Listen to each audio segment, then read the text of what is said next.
we send leadership to the Bell Institute, and everybody goes through the same program.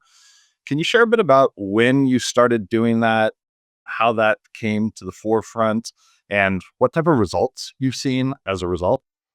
Yeah, well, Infonet was the first with Don Clay, how to deal with dentists and how to help lead. So we were already going through that program, but by 1999, Dr. Workman was in YPO and he got introduced to Dr. Bell. And what that is it's literally 360 feedback where we all were able to give him feedback. And it was brutal. He'll tell you about it. It was brutal, but he literally sat in front of us and read every comment about what we said about his leadership. Because what happens in leadership is we judge ourselves on our intentions and others judge us on our actions. And he doesn't want to hurt anybody's feelings or because he's more of a driver, hard driver, really get things done. He doesn't want to hurt things, but he also has to be honest. And sometimes that honesty goes too far.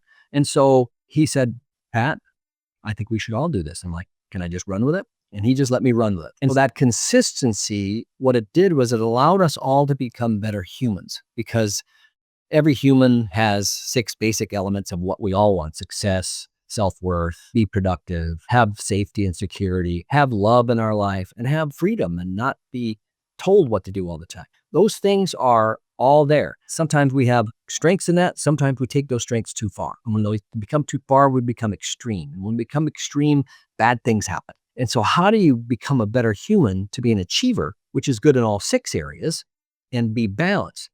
So then you say, well, what's the results been? I don't know. I can't tell you what the difference made because we've been doing it since 2000. What I know is we keep on getting better over the years. And because we haven't had change in leadership at the top, we don't keep on going to the newest shiny thing. So people come into the company and go, I think I have a better one. You might. Honestly, I mean, I'm not going to argue that your system might be better, but this is the system that's consistent for us. I'm not saying we're perfect. I'm not saying this is the best way, but I know it works for us because I can see that if we didn't do those things, we have top 10 business goals with those people. That's too many. Well, I'm going to work on 10 things anyway. So then you start thinking about how do we institute that with our whole organization? And we have just gotten better at that over the years.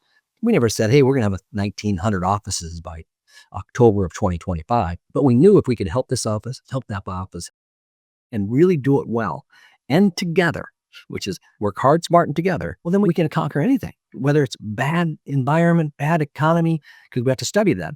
All those things we can overcome if we become better leaders, because great leaders build great companies. Well, that means mediocre leaders build mediocre companies, bad leaders build bad companies. And so how do we become great leaders? How do we build ourselves? And we just spent a lot of time doing that. What do you attribute the longevity to? Because I agree, like RC has been in seat for 11 years now. I've been in the company 7 years. I tell people all the time, you see people jump around so often, and I'm still learning so many new things every single day, every week, every year. And when people move and you only have those limited frames, I feel like you can never really make such an impact on the company as somebody that's been there for the long term, but you see it all the time. And so if you're giving advice to somebody to be able to have longevity like you have, what would that be?